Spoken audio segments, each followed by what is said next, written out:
تہجد کی نماز کے لیے اٹھنے کی کوشش کرتا ہوں لیکن سستی ہو جاتی ہے، کوئی عمل ارشاد فرما دیں، دعا بھی فرما دیں۔ دیکھو، رات کے آخری حصے میں اٹھنا مشکل ہو تو میرے حضرت فرمائے لگے عشاء کی نماز کے بعد 2 سنتیں اور 3 وتروں کے درمیان 2 رکعت یا 4 رکعت نفل تہجد کی نیت سے پڑھ لیں۔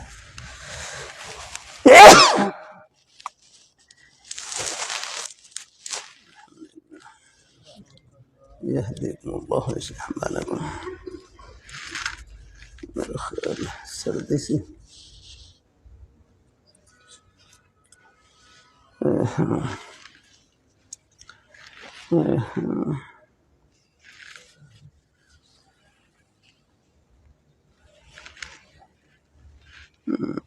سا رومال کچھ کانوں میں باندھ ہی لوں۔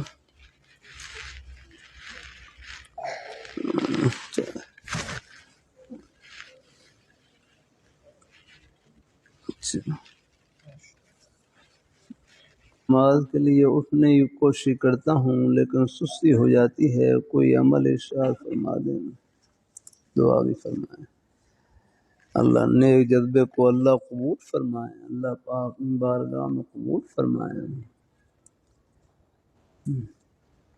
تو بہرحال دیکھو اللہ تعالیٰ اپنی مہربانی فرمائے، آخری حصے میں اٹھنے کی ہے توفیق۔ تو میں عشاء کی نماز کے بعد 2 سنتیں یا 3 وتروں کے درمیان 2 رکعت یا 4 رکعت نفل تہجد کی نیت سے پڑھ لیں، تہجد کا ثواب مل جائے گا۔ ہاں کتنی آسانی۔ پھر اگر بہرحال پھر اللہ اگر رات کے آخری حصے میں بھی اٹھنے کا موقع دے تو پھر پڑھ لیں تو 2-4، کیونکہ رات کے آخری حصے میں خاص اللہ تعالیٰ کی رحمت کی تجلی کا نزول ہوتا ہے الحمدللہ۔ ہاں اگر وہیں موقع مل جائے تو بہت یہ بھی اللہ تعالیٰ۔ لیکن تہجد پڑھیں، کسی کو حقیر نہیں سمجھنا۔ ہمارے ہر مولانا سید ہمیں فرمان لگے تہجد پڑھیں، کسی کو حقیر نہ سمجھیں۔ فرمائے نیکی کرنے کے بعد کسی کو حقیر سمجھا یہ تو ایسے ہے جیسے پہلے نیکی کی اور پھر اس پر پانی پھیر دیا، ایسا نہیں کرنا ہے۔ بس ہم تہجد پڑھ رہے ہیں، بس یہ سوچیں کہ جو بستر میں لیٹے ہوئے ہیں آگے یہ مجھ سے بھی افضل ہے آگرہ ہے۔ ہاں چلو بیچارے، اللہ تعالیٰ اپنی مہربانی فرمائے، اللہ اپنی بارگاہ میں قبول فرما رہا ہے کہ دل میں کسی کی حقارت نہ آنے پائے۔ اللہ تعالیٰ اپنی ہر ایک کی الگ الگ مصروفیات ہوتی ہیں، دن بھر کی الگ الگ مصروفیات ہوتی ہیں، اللہ تعالیٰ اپنی بارگاہ میں قبول فرمائے۔ اللہ تعالیٰ بعض صحابہ کرام ایسے تھے، ابو داؤد میں آتا ہے، وہ کھیتی باڑی کرنے والے تھے، کھیتی تھے، تھکے ہوتے تھے، بالکل فجر کی نماز بھی بالکل آخری وقت میں پڑھتے ایسے بعض صحابہ کرام نے سب نے کھیتی اللہ نے اللہ تعالیٰ اپنی مہربانی فرمائے، اپنے وقت میں نہیں پڑھتے لیکن ہیں آخری وقت میں نہیں فجر کی کے لیے مختلف مصروفیات ہوتی ہیں، ہر ایک کی ہمتیں الگ الگ ہوتی ہیں، اس لیے ہے اللہ جن کو توفیق دے، اللہ تعالیٰ کا انعام الحمدللہ ہے تہجد پڑھنا الحمدللہ کہتے ہیں، یہ نیک لوگوں کا شیوا ہے الحمدللہ ہے، اولیاء کرام کا مندہ ہے۔ اللہ تعالیٰ اپنی مہربانی فرمائے، اللہ اپنی مہربانی فرمائے الحمدللہ۔ حضرت ابو ہریرہ رضی اللہ عنہ کے بارے میں آتا ہے، احادیث مبارکہ یاد کرتے تھے، رات کو پھر تاخیر سے آرام کرتے تھے، تو ان کو آپ نے وصیت فرمائی کہ آپ بس وتر پڑھ کے سو جائے کرو، تو تاخیر سے آرام کرتے، رات کو دیر تک احادیث ہو رہا ہے یاد کرتے رہتے، سینے محفوظ کرتے رہتے۔ آپ تہجد کے نفل کی جگہ پر چاش کے نفل پڑھ لیا کرو، چاش کی نماز، ان کو یوں فرمایا گیا۔ تو بہرحال ہمتیں ہیں کہ اللہ تعالیٰ توفیق دے۔ مجھے امید ہے رمضان میں تقریباً سب ہی پڑھ لیتے ہیں تہجد، اللہ کا شکر، رمضان میں تو اللہ پاک سب کوئی توفیق دیتے ہیں الحمدللہ، اور آگے پیچھے بھی ہمتیں مختلف ہیں الحمدللہ۔ آخری درجہ یہ بھی ہے کہ ایک روایت میں آتا ہے فجر کی نماز جماعت سے پڑھ لیں، ایک روایت میں آتا ہے عشاء اور فجر کی نماز جماعت سے پڑھ لیں، پوری رات عبادت کا ثواب ملتا ہے۔ الحمدللہ۔ ہاں، اللہ تعالیٰ قبول فرمائے، اللہ تعالیٰ سب کو اللہ قبول فرمائے، اللہ پاک کی ذات۔ الحمدللہ۔ بہرحال اگر پہلے سے تہجد کے آخری حصے میں اٹھنے کا معمول ہے، پھر کسی عذر کی وجہ سے کبھی نہ اٹھ سکے، تو انشاءاللہ ثواب پورا ملے گا انشاءاللہ۔ وہ تو آتا ہے ایک معمول ہو، صحت کے زمانے میں معمول ہو ایک یا رکھنا، یا کوئی یا رہائش کے مقام پر ایک معمول ہے، صحت کے زمانے میں ایک معمول ہے، اور یا اپنی رہائش اقامت کی حالت میں ایک معمول ہے، پھر بیماری کی وجہ سے یا سفر کی وجہ سے اس معمول میں فرق آ جائے، وہ معمول پورا نہ ہو سکے، لیکن ثواب میں فرق نہیں آئے گا، ثواب برابر ملتا رہے گا اس عمل کا انشاءاللہ۔ ہمارے حضرت شاہ حکیم محمد صاحب رحمۃ اللہ علیہ اخیر عمر میں فالج کا حملہ ہوا، صاحب فراش ہو گئے۔ اب بہت سے معمولات جو صحت کی حالت میں تھے آگے اب بیماری کی وجہ سے وہ رہ گئے، تو پھر حضرت شاہ حکیم محمد صاحب فرماتے اب ہم پینشن پر ہیں، اب اللہ میاں سے چارپائی پر لیٹے لیٹے ہم ثواب لیں گے، مفت میں ثواب لیں گے۔ اللہ تعالیٰ اپنی بارگاہ میں قبول فرمائے گا۔ مغفرتکم، پہلے کر ثواب دے رہے تھے، اب اللہ تعالیٰ کی طرف سے گھڑی آ گئی ہے، اب میں تمام اعمال کرنا مشکل ہو گیا، اب ہم مفت میں ثواب لیں گے۔ ہاں، باقاعدہ ابو داؤد شریف میں بھی روایت ہے، بخاری شریف میں بھی ہے۔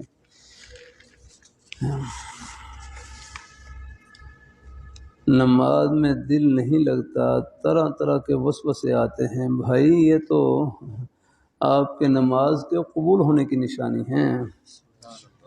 نماز میں دل نہیں لگتا، نہ لگے، نماز تو پھر بھی پڑھنی ہے۔ نماز دل کے لیے تھوڑی پڑھنی ہے، یعنی کہ دل نہ لگے تو نماز چھوڑ کے چلے جانے کا۔ نماز سے چھٹ نہیں مل سکتی یار۔ وہ ہمارے حرم اور ہمارے پالمپور صاحب رحمۃ اللہ علیہ، ان سے کسی نے پوچھا میرا نماز میں دل نہیں لگتا، ارے فرمانے لگا بھائی نماز دل لگی کے لیے تھوڑی پڑھی جاتی ہے، نماز تو اللہ تعالیٰ کا حکم پورا کرنے کے لیے پڑھی جاتی ہے، چاہے دل لگے نہ لگے، بس اپنے آپ کو چمٹائے رکھے۔ اللہ تعالیٰ یہ دل کا لگنا، یہ کیفیات، یہ ایسے نہیں ہے عبادات میں دل کا لگنا، ایسے پڑھائی میں دل کا لگنا، یہ کیفیات ہوتی ہیں، کیفیات محمود ہوتی ہیں، اچھی ہوتی ہیں، لیکن مقصود نہیں ہوتی اگنا، یعنی ان کو مقصود بنا لیں کہ دل لگے تو ٹھیک، نہیں تو پھر ایسا نہیں آگا۔ جیسے طالب علم کہہ رہے میرا پڑھائی میں دل نہیں لگتا، تو دوسرے بھائی ان کو سمجھانے کے لیے کہہ رہے کہ پڑھائی دل کے لیے نہیں کرنی بلکہ دل والے کے لیے کرنی ہے۔ الحمدللہ ہے، ہاں، چاہے دل لگے نہ لگے، بس اپنے آپ کو چمٹائے، بلکہ دل نہیں لگ رہا اور پھر نماز پڑھ رہے ہیں، اپنا ثواب پڑھ رہے ہیں، اس میں ثواب زیادہ ملے گا انشاءاللہ، کیونکہ اس میں مجاہدہ زیادہ ہے۔ ہاں، یہ پانی رکھ دینا مجھے۔ اچھا بھائی، بچوں کو نا گود میں نہ بٹھاؤ بھائی، ان کو صاحبزادہ نہیں بنانے کو، نیچے بٹھا کے رکھو بس۔ یہ بچوں کو زیادہ گود میں نہ لیں، بس ان کو بس بھائی طالب بچے ہی رہنے دیں، صاحبزادہ نہیں بنانا ہے ان کو، نیچے بٹھا دو۔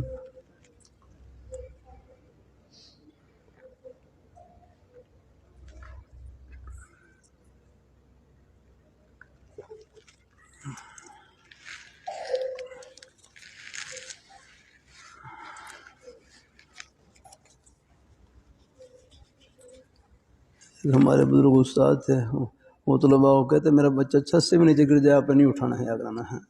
ان کا ایسا تھا بس یہ بچے ہیں، بس یہ ان کے اندر کوئی میں نہ آنے پائے، کوئی مخال ہے۔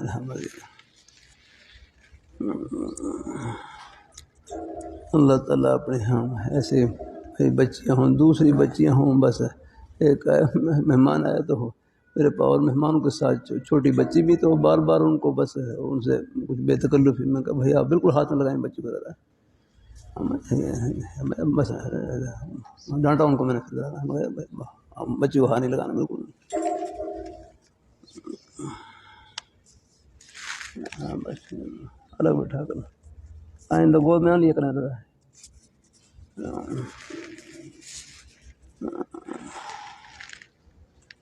اللہ تعالیٰ اپنی مہربانی فرمائے، اللہ تعالیٰ اپنی مہربانی فرمائے۔ نماز میں دل نہیں لگاتا، نماز میں دل نہیں لگا، باقی ہے کہ کوئی لے بھی لیں گنجائش ہے، یہ نہیں کہ الحمدللہ، لیکن ہمارے بزرگوں کی سب نظریں رہی ہیں الحمدللہ، ان کے ہر طرح کے چھوٹا بچہ ہو گنجائش ہے یا کرنا تو ہے الحمدللہ، اللہ تعالیٰ اپنی مہربانی فرمائے۔ لیکن بعض دفعہ بزرگ پھر وہ اپنے بچوں پر بھی نظر رکھتے ہیں کہ ان کے اندر کوئی صاحبزدگی نہ آ جائے، کوئی میں نہ آ جائے ان کے اندر، یا کرنا اللہ تعالیٰ اپنی مہربانی فرمائے۔ ایسی بس ہے کوئی بچی ہو بس تو تھوڑی بس یہ تھوڑی بہت بس چھوٹی بچی سر پر ہاتھ رکھ دیا بس گنجائش بس ہے، اس سے زیادہ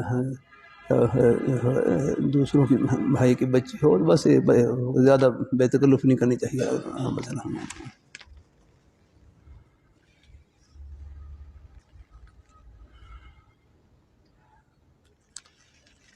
نماز میں دل نہیں لگتا، نہ لگے پھر بھی وہی نماز پڑھنی ہے، نماز دل کے لیے نہیں پڑھنی ہے، اللہ تعالیٰ کی رضا کے لیے پڑھنی ہے۔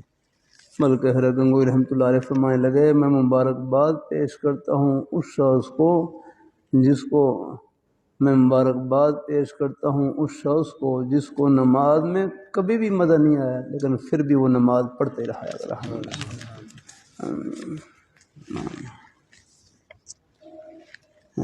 اللہ تعالیٰ کا حکم سمجھ کے نماز پڑھتے رہا۔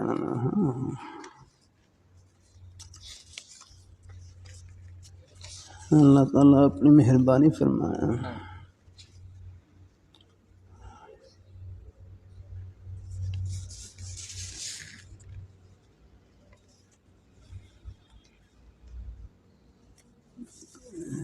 کہاں سے بات چل رہی؟ اور یہ طرح طرح کے وسوسے آتے ہیں، بھائی یاد رکھنا۔ ایک شیطان ہے جس کا نام خنزب ہے، ایک شیطان جس کا نام خنزب ہے، اس کا کام یہی ہے نماز کے اندر وساوس ڈالنا۔ ایک شیطان جس کا نام خنزب ہے، اس کا کام یہی ہے نماز کے اندر وساوس ڈالنا۔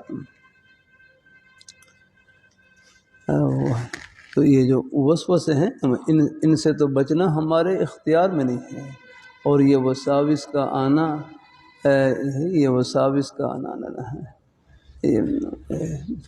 یہ وساوس کا آنا یہ اللہ تعالیٰ اپنی مہربانی فرمائے، اللہ تعالیٰ اپنی مہربانی فرمائے۔ یہ کوئی نماز کے خشوع کے منافی بھی نہیں ہے۔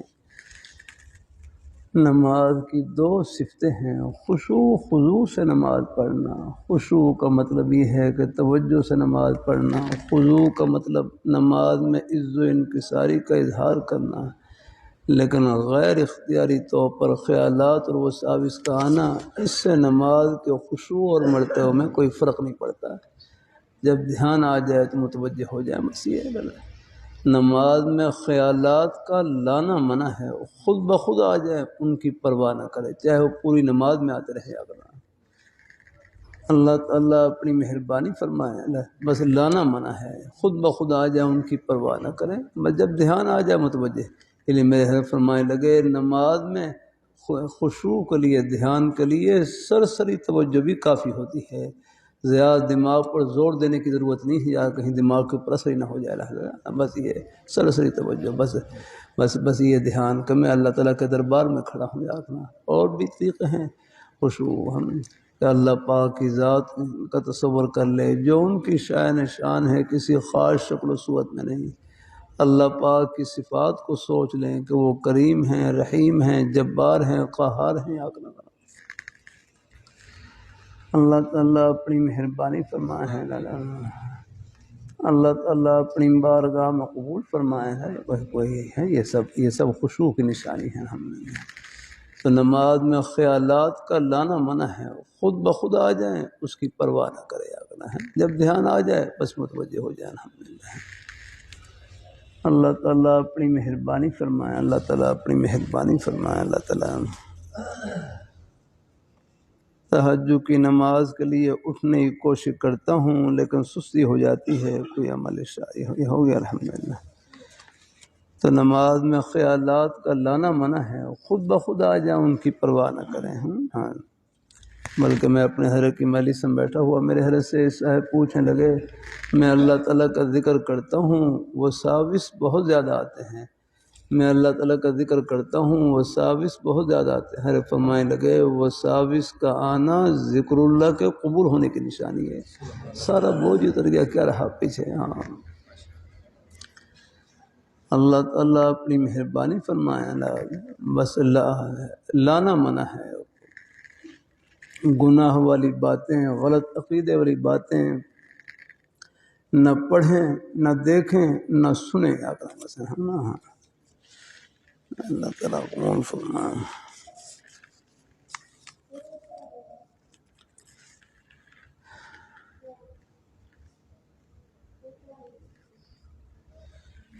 چوٹ کی وجہ سے پورے بازو میں درد ہوتا ہے، اللہ تعالیٰ سے دعا ہے اللہ پاک بھائی کو صحت تندرستی سے نوازے، اللہ پاک شفائے کاملہ عطا فرمائے۔ ہر فرض نماز کے بعد تلبیہ پڑھ سکتے ہیں اس نیت سے کہ حج اور عمرے کی ساتھ نصیب ہو جائے۔ ہر فرض نماز کے بعد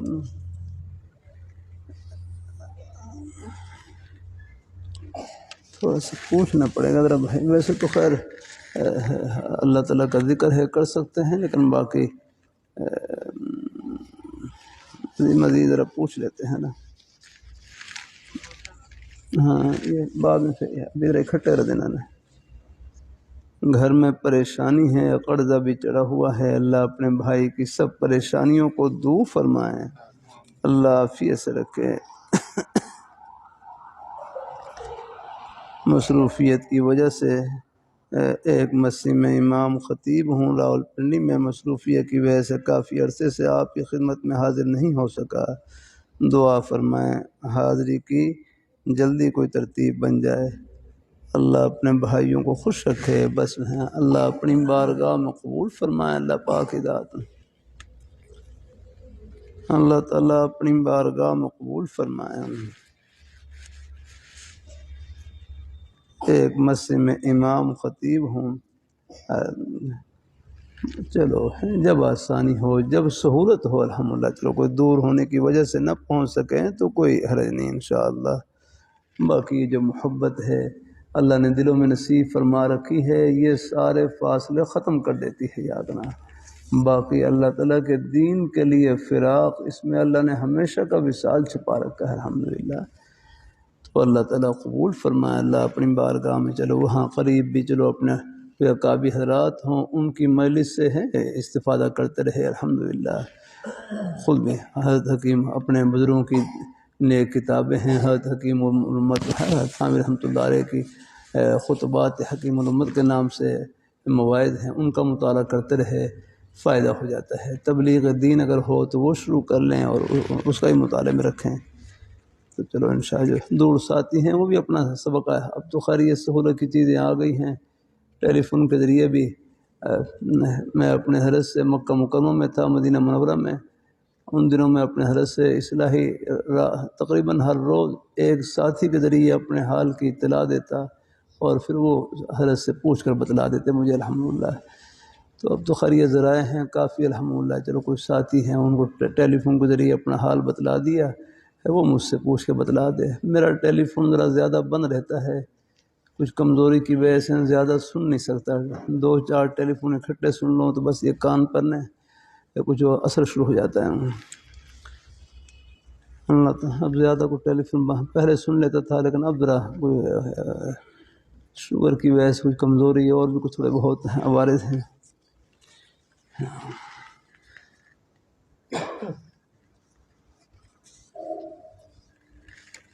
بہرحال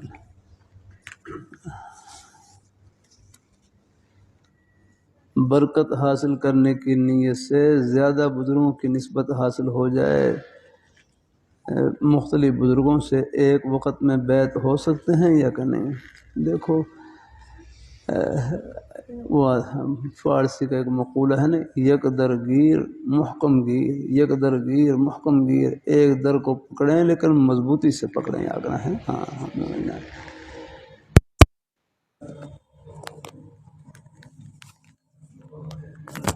ہر ایک کے اصلاح کے انداز مختلف ہوتے ہیں. کوئی تربیت کی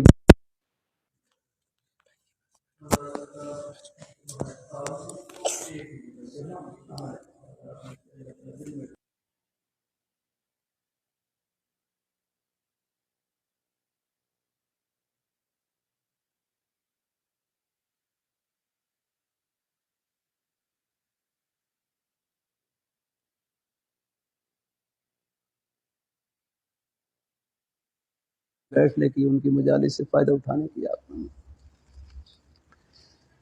اللہ تعالیٰ اپنی مہربانی فرمائے. یہ آپ کو جو پرچی میں جواب دیے جاتے ہیں، ہم بھی ایسے یہ ہم سوال ہوتے تھے، پھر اپنے حضرت کی خدمت میں خط میں لکھتے، اور پھر خط میں پھر میں خال کبھی یعنی کبھی دو ہفتے کے بعد، 3 ہفتے کے بعد جواب آتا، کبھی مہینے کے بعد جواب آتا، پھر اس کے بعد اس کے اوپر عمل کرتے آنا.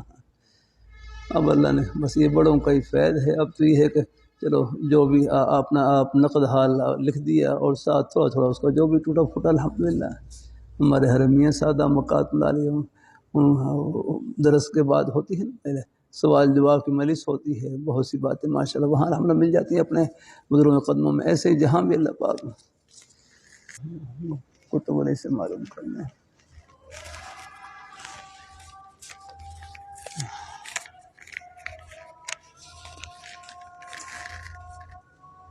تو تقریباً ہو گیا. اور کوئی پڑھتی ہوں؟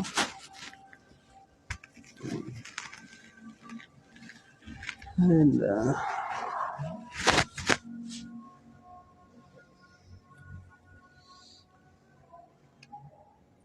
تبلیغ دین سے زہد کا بیان پڑا ہے. میرے حضرت فرمائے لگے زہد کا معنی ہے بے رغبت ہونا. زہد کہتے ہیں، زہد کا معنی ہے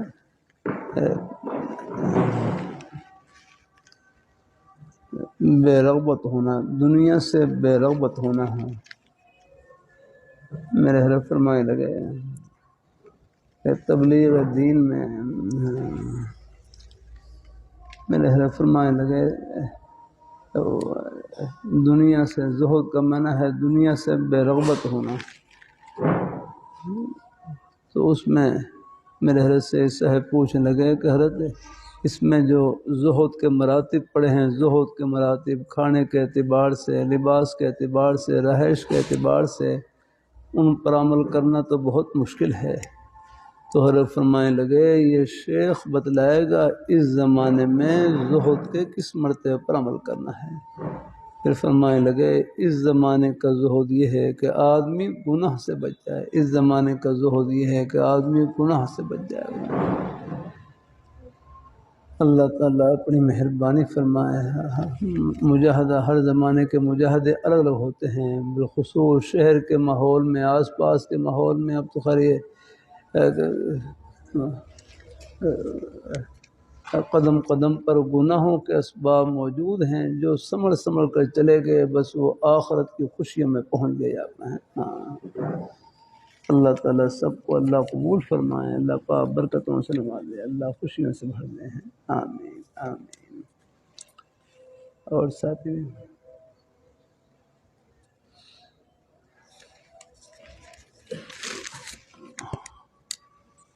کہاں سے سب بھائی سب ہو گیا کیا پوچھ لیں.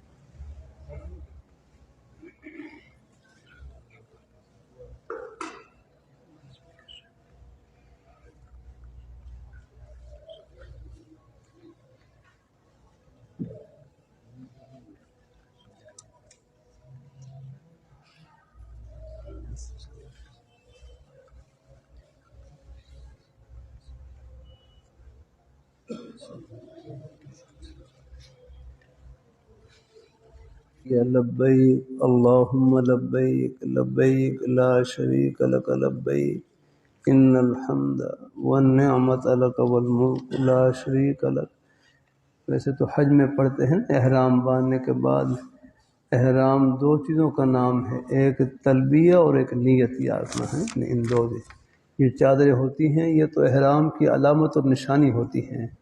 اگر کوئی چادریں عذر کی وجہ سے نہ باندھ سکے تو کوئی سلا ہوا کپڑا پہن رکھا ہے، بعض دفعہ صورت پیش آ جاتی ہیں، لیکن 12 گھنٹے سے پہلے چادریں اتار کر پہن لے تو پھر بھی محرم ہو جائے گا وہ۔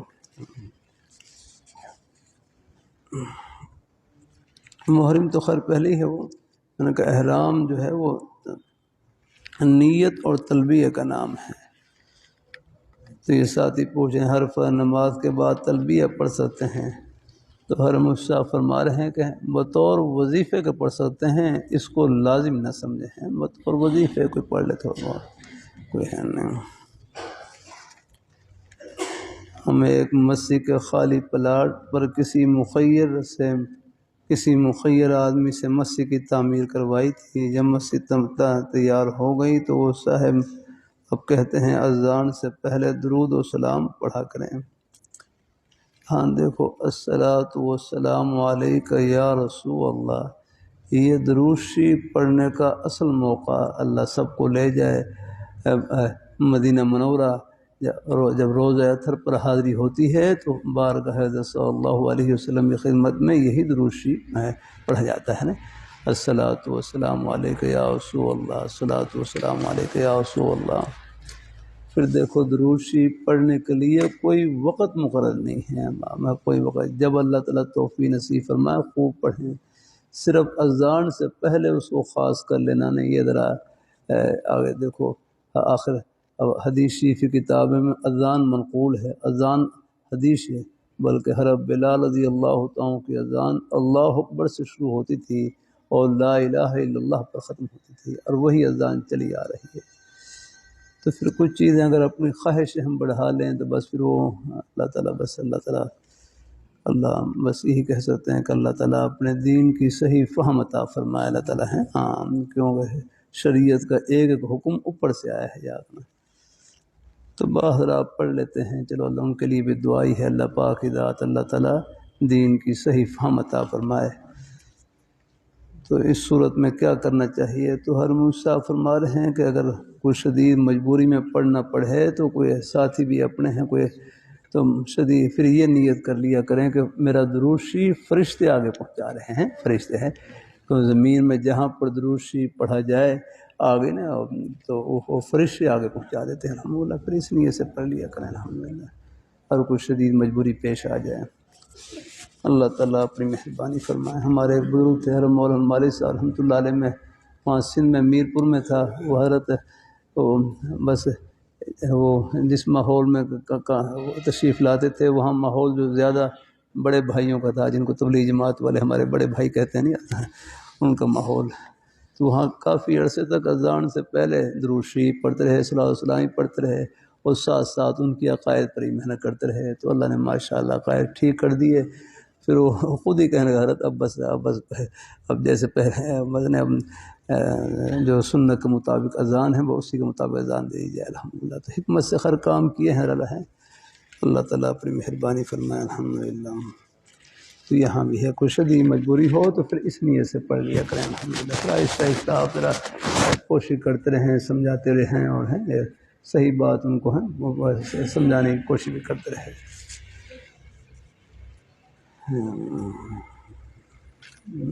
مزید اور الگ بھی مل لیں کچھ ساتھی، جو ساتھی مزید اور بھی صورت حاضر معلوم کر لیں، پھر مزید اور بھی اللہ تعالیٰ بھائی خیریت سے ہیں، جزاک اللہ، اللہ تعالیٰ قبول فرمائے، جزاک اللہ۔ ہاں ملنے سے ہاں ملنے کے مسافر کے لیے اچھا ٹھیک ہے، دعائے خیر کر لیتے ہیں۔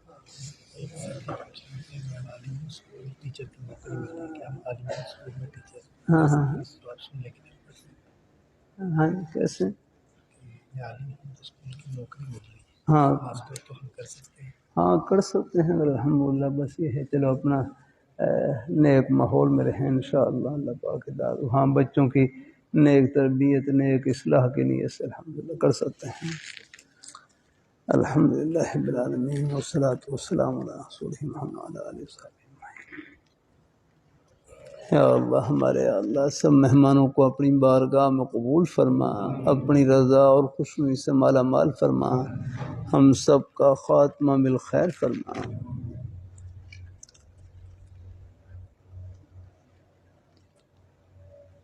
وصلی اللہ تعالی علی خیر خلقہ محمد وعلی آلہ